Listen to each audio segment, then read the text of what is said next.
Welcome to the Volquest Mailbag Podcast, presented by our great friends, Exterior Home Solutions. They've been local and trusted since 1999 for siding, windows, roofing, garage, whatever the case may be. Contact Exterior Home Solutions today if you have a need, 865-524-5888 or online at exteriorhomesolutions.com. We are very thankful for our friends over at Exterior Home Solutions here on this Thanksgiving holiday. Happy Thanksgiving to you and yours. Hope you guys are enjoying the day, maybe on the way to grandmother's house right now. Maybe getting done with lunch or dinner and listen to the Volquest podcast. We appreciate you guys and got a lot of questions to get into, so we'll jump right down into it.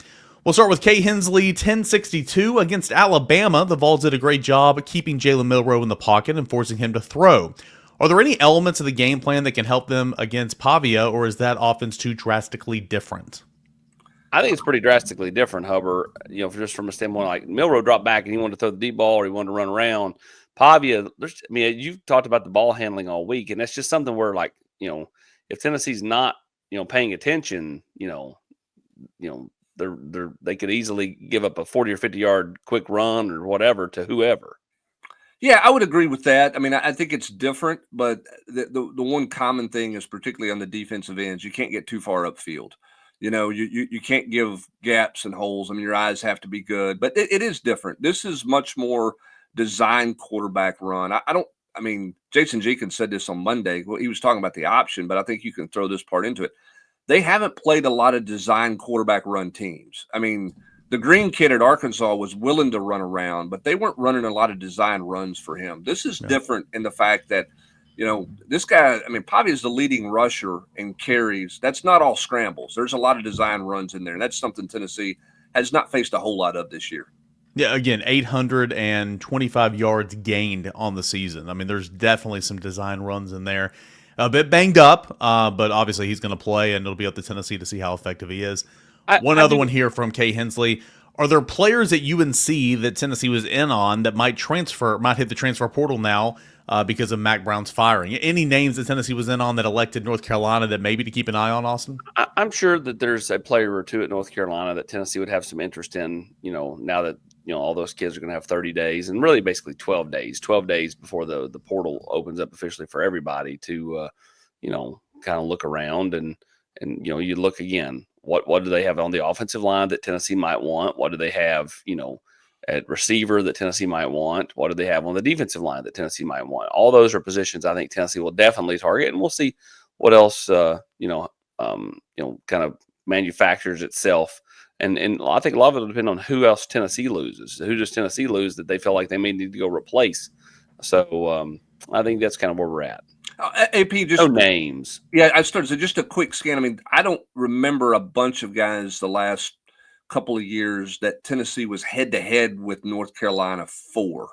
Like they were the two finalists. That there's not some Isaiah Campbell's where you look at their roster and go, oh yeah, I remember him. It was either Tennessee or North Carolina for him. So Tennessee would make a lot of sense there. Hobbs was Carolina, Georgia, right?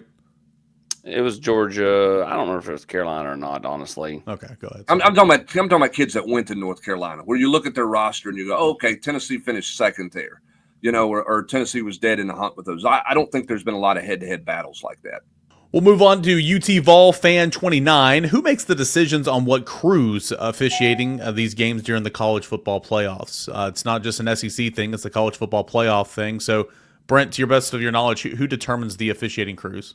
I'm assuming it's the people running the college football playoff, but I don't know who that is. That's a great question. I don't know the answer to that. And it'll be like, I do think it's the CFP, and it'll be something where, like, if you've got a Big Ten and an SEC team playing, it's going to be a Big 12 or ACC crew, right? Just like they do in high school when you get to the playoffs. Like the Knoxville Association's not calling a game with the Knoxville team or bowl games, yeah, right, and like they do in bowl games. So I mean, you're not going to see an SEC crew ref SEC teams, I don't think, in a college football playoff, because there's enough people around the country. So it'll be different news. But whoever with the CFP is in charge of that will dictate who that is. That's something done through the playoff system.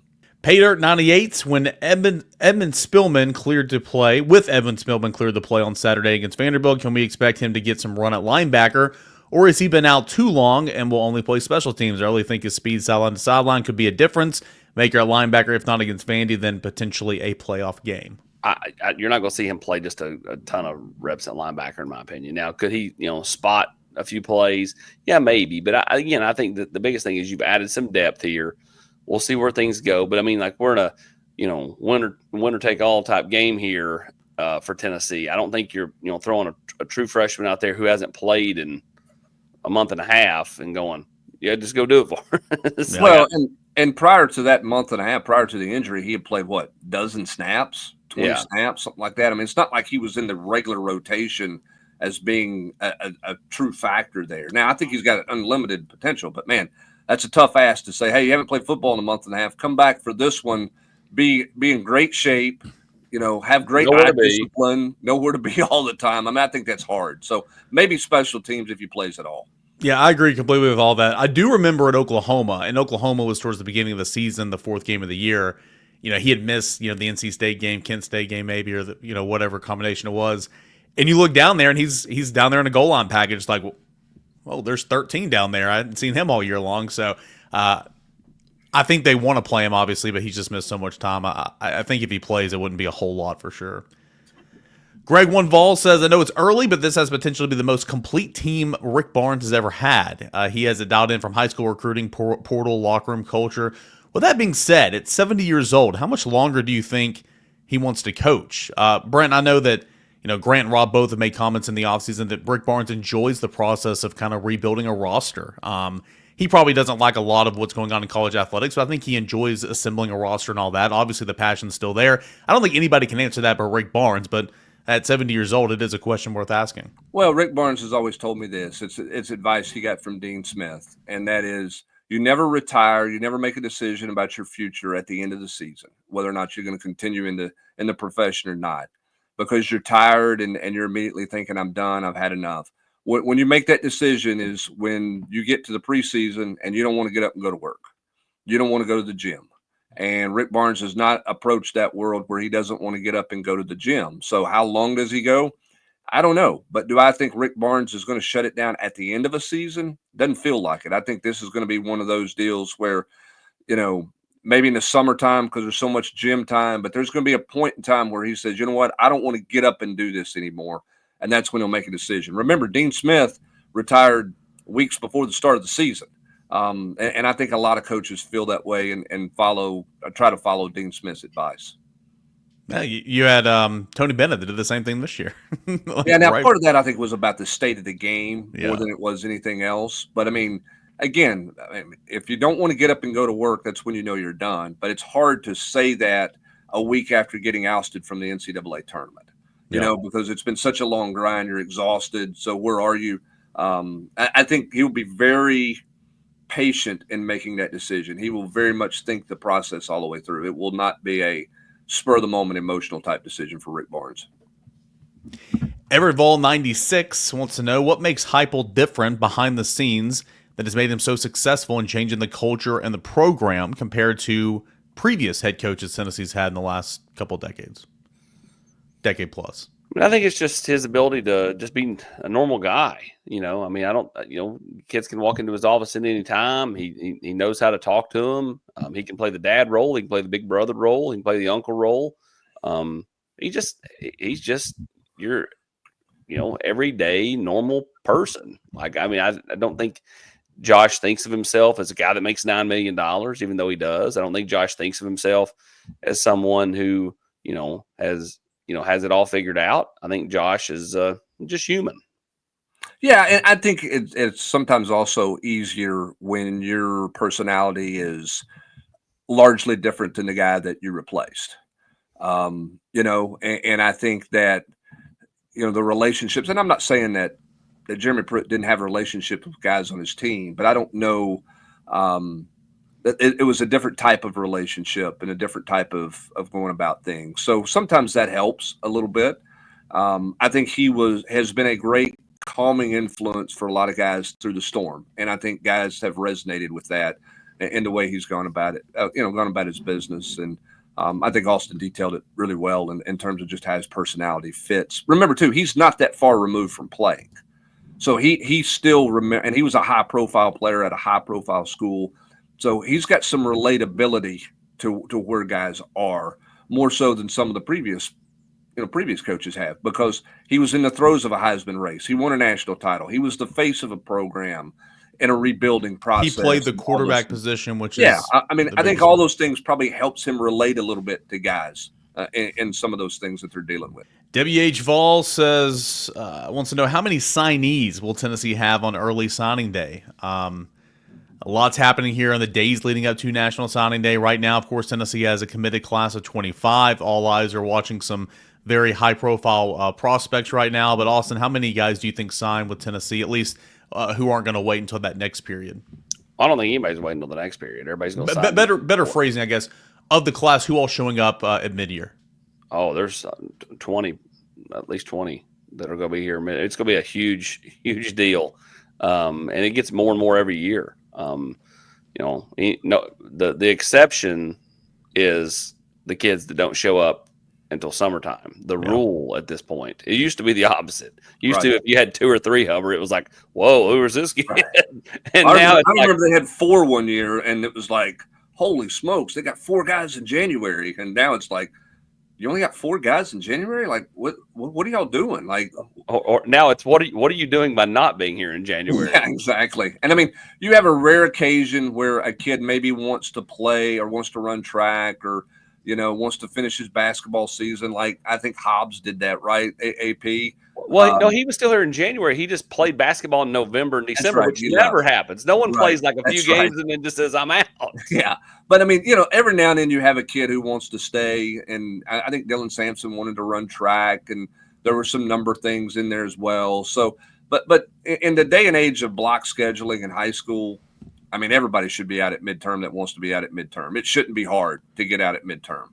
And it's not. That's why you're seeing so many kids around the country doing this. Yep. All right, we'll go to Crayon. He's got a couple ones that he wants to ask. Rank. Is it orange? Magenta. This is the most important question will be asked today. All right, rank these Thanksgiving sides. All right, stuffing dressing, mashed potatoes, green bean casserole, cranberry sauce. Now there should be a homemade or canned. I think we should need to know which one there. And then sweet potatoes / yams. I'm out on this whole conversation. Hold on. I know you well enough. I know you're picking everything, but you don't like mashed potatoes? Well, yeah, that's number 1 for me, and the rest of it's just I mean, here's the thing. I like a lot of food. I mean, you've seen me, guys. I'll try a lot of things. I'm good with mashed potatoes, and I'm out on the rest. I'm done. I'm good with mashed potatoes. I'm good with stuffing, dressing, turkey and dressing. I'm probably about out on the rest. I'm not. I love green beans. Don't like green bean casserole. Don't like cranberry. Don't like sweet potatoes. I don't think I've ever had a yam in my life. So yeah, I'm out on. Now give me a little corn casserole in there. Okay, give me a little broccoli casserole in there. Okay, Give me some mashed potatoes, and they don't even have to be real potatoes. I'll take some of those flakes that you put in boiling water. Tastes like some Kentucky Fried Chicken mashed potatoes. I'm good to go right there. Now you never do that over the Hubs household, right? I mean, I do. He's boiling potatoes. He's smashing them up. No. Oh yes, you are. You get that grinder. Everybody, thing. I'm not. Everybody on this farm wants real mashed potatoes. I'm totally good with a pack of flakes. I'm totally good with it. Rank these pies, okay? Pecan. AP's out. Pumpkin, apple, chocolate, or other? A chocolate, apple, and then everything else. Blah. I'll go apple, pecan, other than chocolate. Stop that, Hubs. I will go other, which is Hershey bar pie, which is amazing. Are you a meringue guy? Wait a minute. Hershey bar pie is like a chocolate pie. You can't. I mean, it's chocolate. It is. But so my mom makes a Hershey bar pie, but then she'll make a chocolate pie, and like the chocolate pie is so freaking rich, and I don't like it as much. But the Hershey bar pie's got a little bit more stuff in it. But yeah, you're right, it's similar. Apple's number 2, and then the rest for me. I don't like pumpkin pie. I never really have. Are you a big meringue guy, Hubs? Or you just on it? I like a good lemon meringue pie. I do not like chocolate pie with meringue on it. Me neither. I'm not a fan of that. I like a good key lime pie that doesn't really fit with Thanksgiving, but I like a good peanut butter pie. Peanut butter pie for those who like peanut butter. I don't do peanut butter, but those who like peanut butter. I'm allergic to peanut butter. I can't do peanut butter. But I'm not allergic to peanuts, and I'm not allergic to butter. Go figure that one out. What? Let's move on. Hubs, have you ever had turducken for Thanksgiving? I have not. AP? Again, why are you asking me these food questions? This is not my repertoire. I mean, branch out. I've never had it either, but I've always been intrigued. All right, we'll get back to the other stuff. I like that question. He also asked me about meatballs every single week, and I never bring the question on the show because it's kind of a running joke now. Athrun wants to know most important game in Tennessee history since Georgia 2 weeks ago, right, Brent? Because that's when Tennessee was playing to go to Atlanta. Yeah, I mean, I think that this one feels different, though, because you're the favorite. I mean, you weren't the favorite to go to Georgia to win.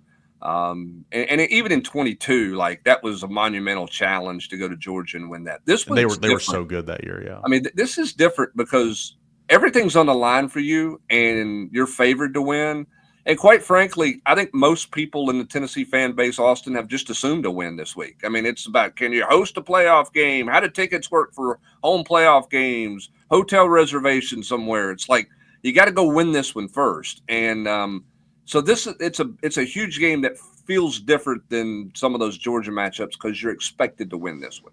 Yeah, agreed. And it won't be easy. Now, I do think there's a path to where Tennessee can win this game comfortably, but I think it all requires getting off to a hot start. I do think Vanderbilt not having as much quality depth this time of year could be, I mean, they seem a little banged up and not as crisp as they were early in the year. So, but yeah, I mean, you can't assume anything. I mean, like, again, Tennessee, all they had to do in 2016 to go to Atlanta was beat South Carolina and Will Muschamp.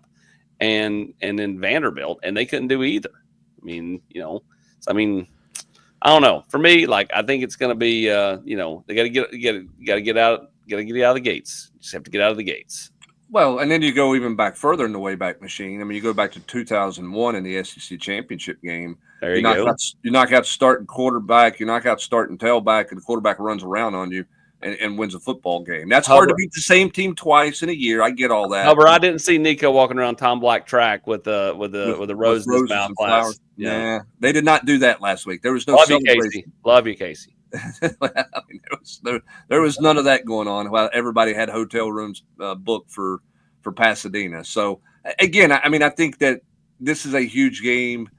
Where does it compare to other previous games? I don't know. This is the biggest one Tennessee's played in a while because it's all in front of you. It's all on the line. And again, you're expected to win. If Tennessee gets in, do you hope they get the Friday night game and not one of the Saturday games? Oh, selfishly for us, yes, right? I'm a day game guy because of cold weather. I'm selfish. I think a night game would be bananas. But I think whenever you play, you could play at 8 a.m. on Sunday morning. If it's a playoff game in Neyland Stadium, then everybody's going to be bananas for that. I think Friday night being that first game. I mean, there's going to be so many eyeballs on that first game. Well, not that there won't be on Saturday because none of them are overlapping, but like still, I just think that Friday night game's got a little something to it. We were kind of talking about it over at the facility the other day. Like, say Georgia is not the SEC winner, like whatever game Georgia's in, you could see that being a night game on Saturday, maybe that third game, but. Like Oregon would be the champion there. It would make a whole lot of sense for Tennessee's game to be a night game, but for like Indiana game to be a day game, for obviously Boise State to be a day game. I don't know. It'll be intriguing to see kind of that first round, which teams market the time slots. Because I think on paper, some teams make a whole lot of sense to where it's either Friday night or Saturday night. Then again, as Hub said, you got to go beat Vanderbilt. We're doing exactly what the fans have been doing. That's right. You do. Yeah, that's true. Just go win, and let the chips fall where they may. Go win, and then root hard for Southern Cal. Mack Brown not coming back is good news for Isaiah Campbell, right? I mean, it can't be. Sure. Yeah. I mean, like I said on the general's quarters a couple days ago, like I expect, and by this point, I'll have expected, the Campbells to have called the school of their choice. Well, they're not calling a school that doesn't have a coach. So, I mean, the common sense says that this is going to be Tennessee, and then. Announce it, on signing day the 4th. Knowing that things change by the minute, Austin, and we're recording this ahead of time to the best of your abilities, just kind of, progress report on where David Sanders is. can't wait for this kid to be official one way or the other. I mean, AP isn't it right now? What does he do this weekend? Yeah, I mean, does he show up? If he shows up in Columbus, Ohio, then Tennessee's in trouble. And if he doesn't, then I would tell you Tennessee's feeling much better about their chances. Not to say he can't just stay home and go to Ohio State, but I think, if he's flipping to Ohio State, he's probably going back for the big game, right? The big game, the big matchup, the best rivalry in sports or whatever they call it. I just, we'll see what he elects to do. I've said for the last several days, I feel like that Tennessee definitely has a real opportunity to hold on to David Sanders. Nothing to this point, as we said here on Wednesday at 10:36 a.m., makes me believe anything otherwise. So, all eyes will be on, does he show up in Columbus? If he doesn't, then I feel like Tennessee's got a fairly strong shot to hold on to him. Any surprises for next Wednesday on signing day? I mean, I don't know what's a surprise. I mean, like Darion Smith flipping to Auburn, that's not going to surprise anybody. Onus, I mean, maybe that one would be a fraction. As far as Tennessee, like if Perlotti picked Tennessee, I mean, people know Tennessee's been in on him. Like a guy coming out of left field and picking the Vols and signing with Tennessee, that's not happened in, I don't know. I don't remember the last year that Tennessee had some type of surprise addition. So no, I don't think it'll be a surprise. I think it'll be, they might add somebody that we've been talking about, but nothing like, oh wow, where'd that come from? You mean there's not a Ulysses Alexander in this class, AP? Bro, where's he at? That's what we need to do. We need to do a where are they now? I don't know. That's a surprise that didn't go anywhere, and then Robert Meacham was a surprise everybody refers to when they talk about surprises every year. Yeah. Yeah, plenty more questions. Again, when did Meacham show up? When did Meacham show up, Hover? Like 2003? Yeah, it's been a while. It's been a minute. Eric, how old were you then? 2003. I mean, I remember watching Robert Meacham. He was a stud, and then he had a great professional career too. I was like 10. Yeah, 10. Yeah, so 9, 10 years old. Yep. He was in grade school. Go to grade school. All right, we got plenty more questions to get into, but first let's get a word from our friends, our presenting sponsors. That is Exterior Home Solutions. Get Neal and loud this football season with Exterior Home Solutions, East Tennessee's first choice for exterior renovations. Again, for 25 years, been the number one source for roofing, siding, garage, windows, all that and more. That is Exterior Home Solutions since 1999. 865-524-5888 or online at exteriorhomesolutions.com. Hey, this is Travis Thompson, one of the new owners at North Lake Boat Store in La Follette, Tennessee. Love to have you come up and check out our Christmas sale. We have 50% off on all of our stuff in the pro shop. We carry Ranger, Starcraft. You can find us online at northlakeboatstore.com or on Facebook at North Lake Boat Store. Happy holidays. Okay, let's get back into the questions here. I got a couple from Bear Vol. First one, can you give us a breakdown of the Vols' portal strategies? Which positions and how many at each of those positions? And again, knowing these change, who leaves from Tennessee makes Tennessee maybe want to go and get that position. But what are the targets going to be for Tennessee in December when this window opens? I mean, I said it earlier, offensive line, defensive line, receiver, and then we'll see about other spots. Do they need to go get a running back if Dylan Sampson turns pro and somebody leaves? Do they need to go get a linebacker, if one of the players leave? Do they need to go get a safety? I would tell you safety is probably a spot that I would look for, but, again, I think a lot of it depends on, who leaves, who doesn't leave, and then I think the three safest positions to say Tennessee will turn to the portal are receiver and both lines of scrimmage. Yeah, and I think you could probably make a case that's going to be the fact every year. Okay, I mean, I don't think you're ever going to turn down a rush end or a defensive lineman who you think can help you. I mean, did you really need Jackson Moy from a number standpoint? Probably not, right? But it made sense to take him. I think you're always going to be looking at a mature, guy who's college ready, because he's been in college at that position. Same for the offensive line. And I think coaches always are looking for a skill guy out there. The beautiful thing about where Tennessee is right now, you're cherry picking, right? You're plugging maybe I need a little more depth here. It's not like it was 3 years ago where you say, well, what do you need? Well, I need 7 of these and 5 of these and 3 of these. I mean, you're just in a much better place with the depth of your roster because of what you've done from a recruiting standpoint and kids willing to stay. Now we'll see how many are willing to stay this offseason. It's kind of like when we had a spot to fill. Like we were cherry picking. We're like, oh, Matt Ray, let's go get that guy. Stud. He is a stud. He's the man. Only one, him and Grant, the only one that works, right? That's exactly right. Well, Gaston Moore uses final year of eligibility. I don't know what Gaston Moore is going to do. Can Gaston Moore come back? He can. He's got 1 year.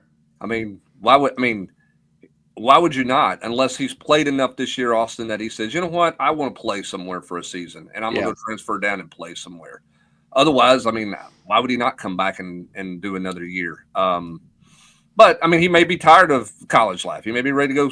I mean, I don't know. He may be thinking about getting ready to get married, or he may have a job waiting on him. I don't know exactly where Gaston Moore is and at this point in his life and what he wants the next year to look like. Does he want to be a college kid for another year, or is he ready to go be an adult? I mean, this is season 5 for him, so he's already been here for a victory lap. He technically has 1 more year left, so yeah, I mean that's a long time to be in college. Long time. Now here's the thing: do you want to coach? Does he want to be a coach? Then maybe hanging around another year makes some sense, right, Austin? I mean, I just don't know what his plan. I don't know what his future goals are. Yeah, good old tailpipe, baby. You just never know what he's going to do. What can we expect the running back room to look like in 2025? 1.5 current running backs to enter the portal. Are you taking the over or the under? I'd say the under, right? I would take the under on 1.5. Yeah. Let's see here.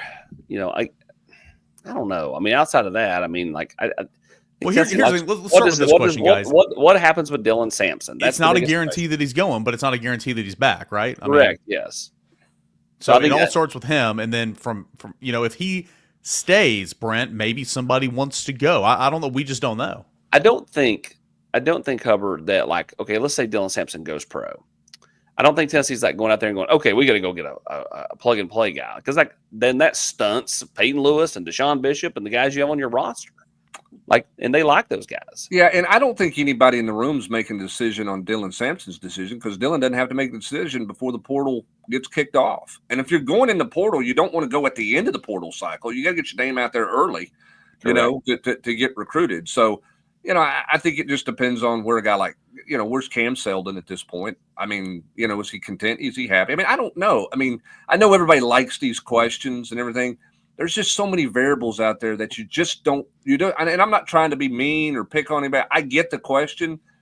I don't know what's in the mind of these guys. You know what I mean? I mean, there's a lot of people assuming like, okay, Mike Matthews. Well, I don't know if Mike Matthews, how happy or unhappy Mike Matthews is right now. I mean, nobody knows. It's all speculation based on number of snaps played.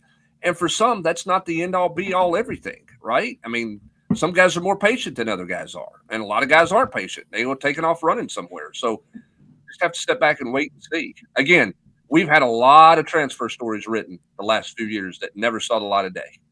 Mm-hmm. Guys that were leaving that never saw the light of day. Well, it's kind of like the freak out about David Sanders. And it's like, guys, have you ever seen the movie not Mission Impossible, but Men in Black?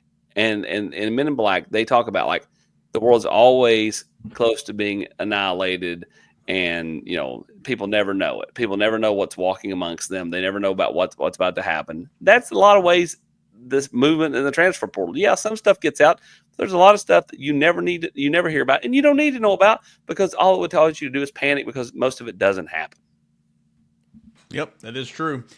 Uncle Austin, 50 cents. Austin Kaner, was West High School hosed on that TD at the end? Replay looked close.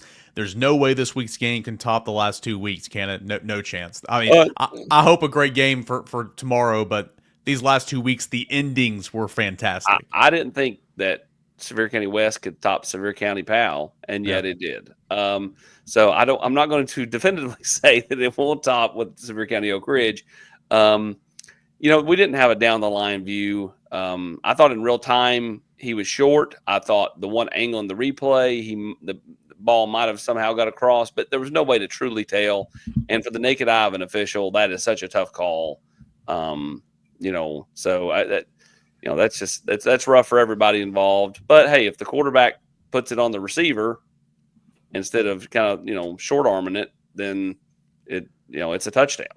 Well, it's funny. Like, I mean, both endings were fantastic, so I'm not taking anything away from the West Sevier County game. But I would still go in terms of better game or better viewing. The Sevier County comeback, just what they did in the last 2 or 3 minutes was incredible, because they needed this to happen, and they got this to happen, onside kick, got this to happen. I mean, it was wild, man. It's been a whole lot of fun. Hopefully, Oak Ridge, Sevier County will even outdo those, but I don't know if that's going to happen.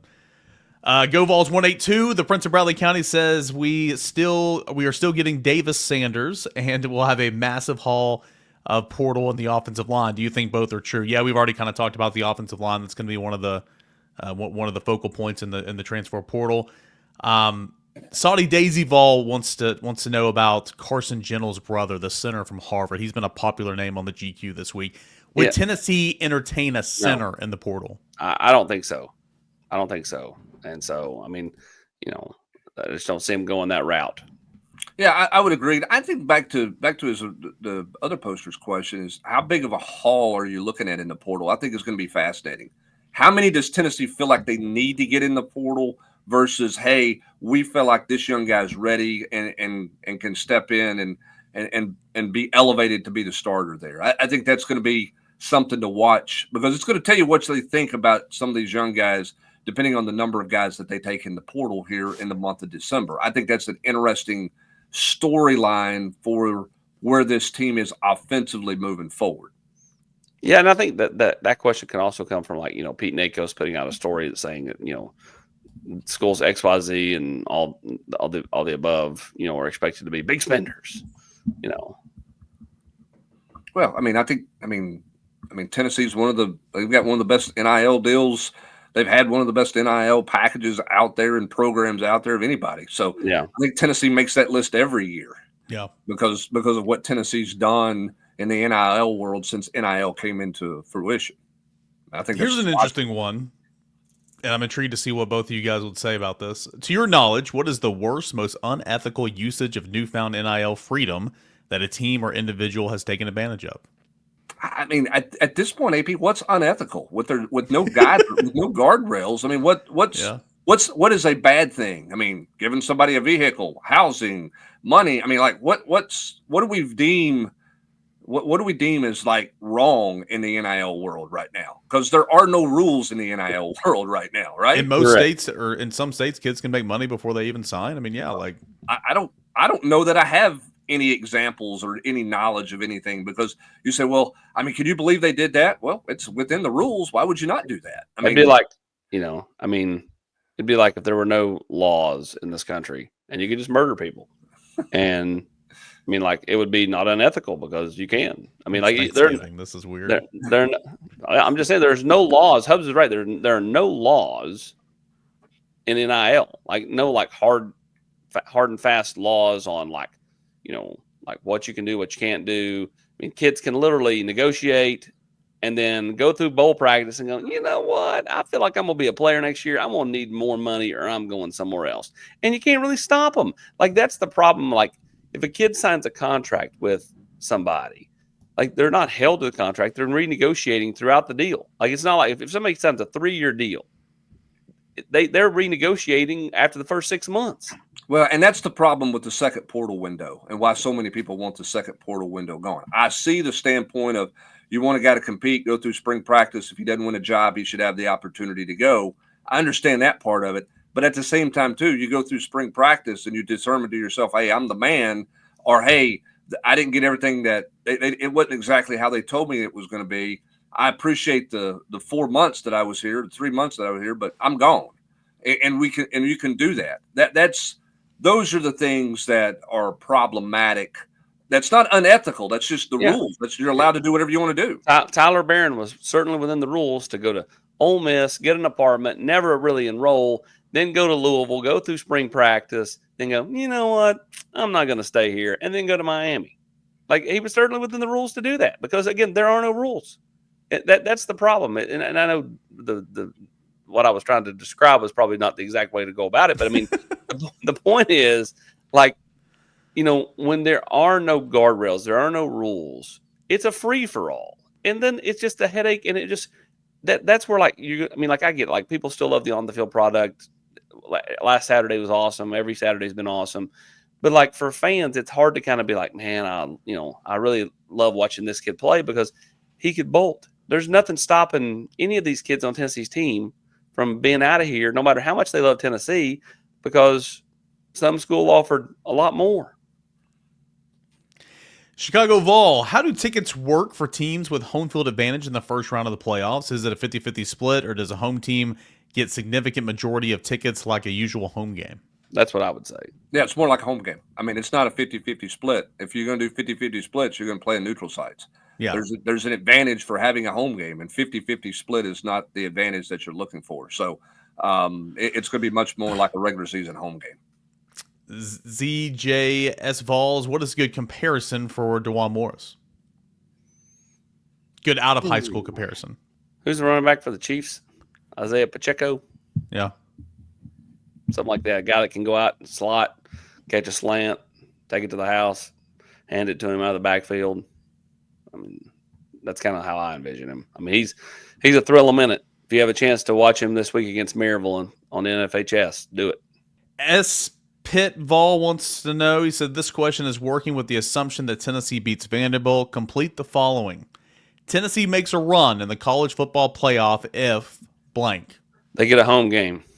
Hub, it's all about that vertical passing game, right? That they got to have some consistency in the passing game. Yeah, but I think home game. I mean, I agree with Austin. I think a home game is a big deal, given where Tennessee's at, given the crowd, given how Tennessee's played at home under Josh Heupel versus the road. I mean, I don't disagree with Austin. Now, on the field, once you kick it off, yeah, there's things like the vertical passing game, but you're also, at that point, you're going to be 12 games into your season. I mean, you're going to kind of be who you are. Yeah. I mean, you're going to have to be able to line up and run it.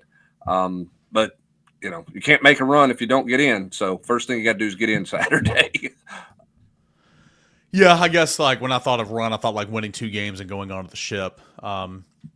But yeah, no doubt. I mean, if you play at home, Tennessee's lost 1 game at home. Did you just drop the ship? Did you just drop the ship? Again, Ship, Eric, because he's only 30 or 31, he thinks he can still use the young kids lingo, and it's okay. Ship. Championship. That's We're not even going bad. to the ship. I hadn't said going bet to or the ship. drip or anything like that, right? All right. Volume shooter. He Bet. certainly lives up to his name because he always puts about 17 paragraphs. I'm going to take 2 of them. We can work through quickly here. Here's a football one. Does Brazel, and here's a good question going back to kind of what we talked about with the transfer portal, and you guys both said receiver. Does Brazel and Thornton's lack of success change the way Coach Josh Heupel's staff thinks about and evaluates transfer wide receivers? Brew hasn't been a world beater, but I would definitely call his transfer a success. Does the deficiency wide receiver come down to needing to recruit or develop high schoolers better at the receiver position or other positions? Like, did those two guys kind of both have had moments, but both haven't been what we thought they would be whenever they came over in the portal? Does that cause them to reevaluate? Well, I think a couple things. One, I mean, I think they played Dante Thornton out of position for much of the season last year. He also dealt with injury. He's been dealing with injury this year. I think he's an outside vertical guy. I think that's what he was at Oregon. I think that's what he is here. I think that's what he is. So I think that they didn't help Thornton with trying to make him a slot receiver. Brazel, I'm shocked. I mean, I'm surprised. I thought that he would absolutely have a huge impact on this team the way that he's run around. Why is that the case? Is that all, you know, is this system, does it take a full year in this system for guys to know what to do, you know, and that type of thing? I don't know. Was he a bad fit? Does he love ball? There's lots of things there. I mean, the challenge with the portal for me, guys, is that it's the evaluation process. What could you learn in a short period of time? I mean, think about this. Jermod McCoy was on campus a hot minute, right? AP, about 6 hours, and decided to come to Tennessee. And he's been a perfect fit because he loves ball. Now, is that a great eval? I mean, or is that, hey, this guy can play. Let's see if we can get him. And he turns out to be exactly what you want. You got some good fortune there. I do think there's a little bit of that in the portal because you have such a short window of time to evaluate a guy because things are going so fast. So I don't know. Does it change how you evaluate receivers? I mean, maybe, but I mean, you got to get some guys who can come in and be explosive for you, whether that's the portal or your high school kids. If it's going to be high school kids, you're going to have to play some of those guys earlier. So we'll see what happens with the receiver position moving ahead, Austin. Agreed. Yeah, and I caught up with McCoy at the airport. He literally came into town, had a cup of coffee, and was out. Like, it was only literally a couple hours. And then went to Texas A&M, which is in his home state. And I think most people thought, no way that kid's making it back here. But saw enough in 6 hours to not want to go to A&M and come here. Another question here from Volume Shooter. Around the time Danny White hired Kim Caldwell, I believe one of you guys mentioned that he was also taking steps to shore up the NIL funds and earmark for Lady Vols. While I know money has always been something to do with it, how much does NIL play into this tear the last couple of weeks the Lady Vols staff is on right now in terms of recruiting? What do you think?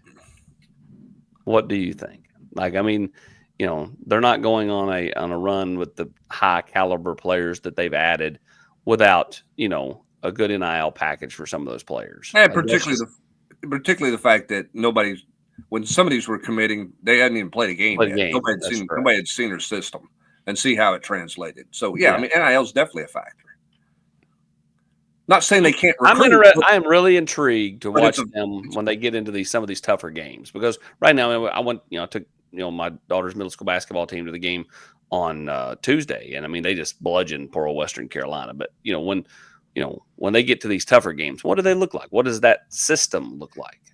Yeah, and that starts next week with Florida State. What does that look like with Florida State at home? I think that's going to be a good test and going to be fun to watch and see what happens.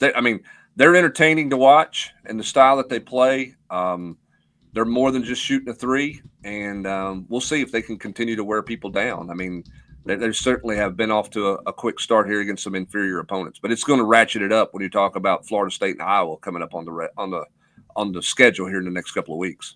Okay, a couple more. Volunteered 87. Do you believe the talking heads of the committee when they say they don't put any emphasis on avoiding rematches / conference matchups? 100 out of 100 people don't want to see Tennessee and Georgia, Indiana, Ohio State, blah, blah, blah.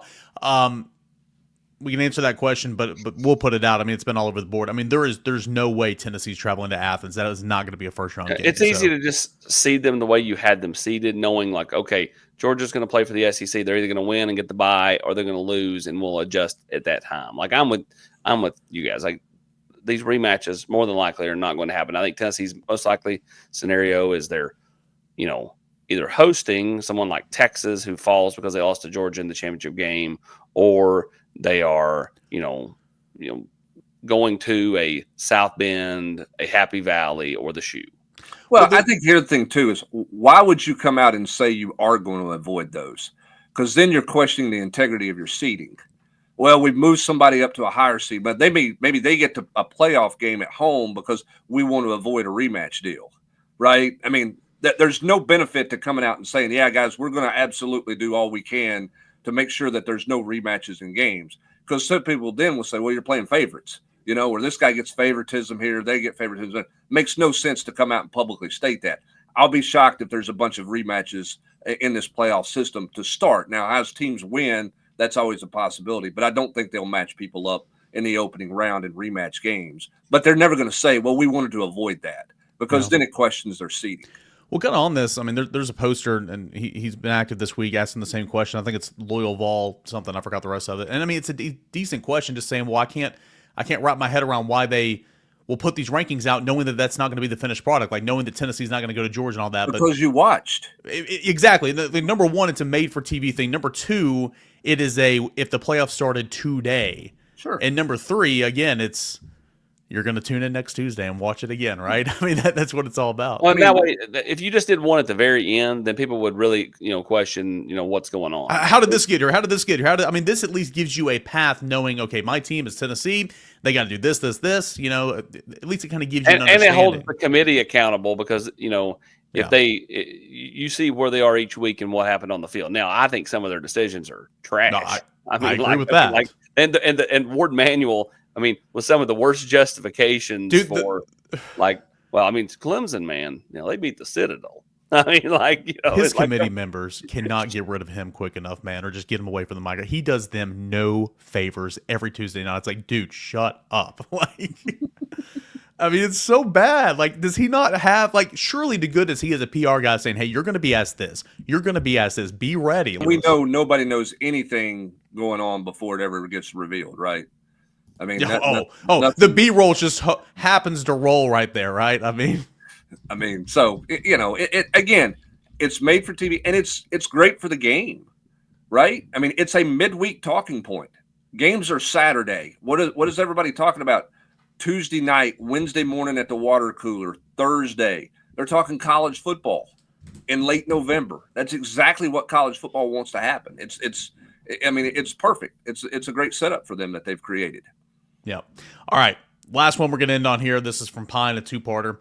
Has Nico ever played in a game near freezing conditions? Does nasty weather favor the Vols or Vandy? It might seem silly, but then you're like, well, he is from Southern California, and he's probably never played in these conditions. How would you answer that question, Austin? I mean, I just don't think it matters. I just don't. I mean, Hubs brought it up. It's a little bit tongue in cheek. He played 7-on-7 in snow, in sleet and snow at Farragut a few years ago. So it's not like, and he didn't bat an eye out there. It wasn't like he was out there like, he was just, throwing the rock around. So, but he did have on the pajama bottoms, which again made it to me makes him look even more tough because those things were paper thin. So, and I was out there like dying, thinking this is the low point of my career. Not quite where Hubs was when he interviewed that kid over in North Carolina that time, but still.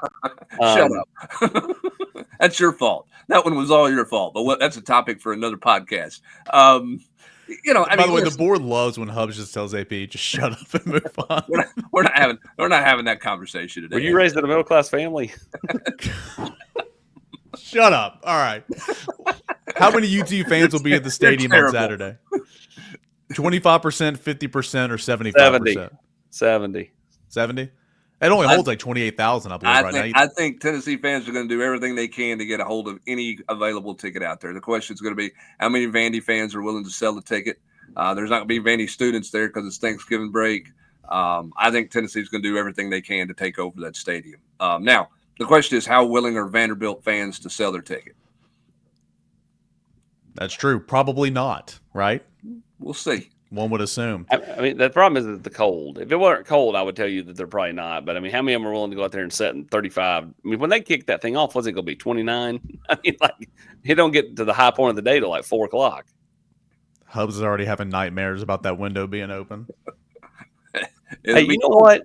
Do you want me to get with my dad? He's got one of those heated vests where you push the little button. It's like Iron Man. Buddy, I've had a long sleeve heated undershirt, thermal shirt for 5 years. So I'm ahead of the curve. I've got heaters. Hubs and technology, baby. I've got heaters from my pockets and my pants, from my hands. Hubs claiming he's ahead of the curve with technology is next level. I've got more gear than. I will look like the State Puff Marshmallow Man from Ghostbusters. I may not be able to spot because I can't move my arms down to the board because I'm going to have so much gear on. That was the best part. I'm like, I think I'm going to get field credentials and be down on the field for this game. And then I looked at it and I said, nah, I'm just be in the press box. No chance. Matt, all right. Down there and shoot video in the 30 degrees. Yeah, it will not be 30 degrees in 2 years when we go back to Georgia, which you're definitely going to do it then. All right, appreciate you guys for tuning in here on this Thanksgiving Day holiday. Hope you guys had a very, very happy Thanksgiving with family, friends, and everybody all involved. Big thank you to our friends over at Exterior Home Solutions for being the presenting sponsor of the show, 865-524-5888, or online at exteriorhomesolutions.com. They've been local. They've been trusted since 1999 for roofing, siding, and windows. Contact Exterior Home Solutions today. Big week coming up. We'll continue on. Of course, we got the podcast here today. We'll have the matchup piece coming up later. We'll have picks. We'll have 10 things I think. We'll have Game Quest, everything to get you set for Tennessee and Vanderbilt. It's right here at Volquest.com.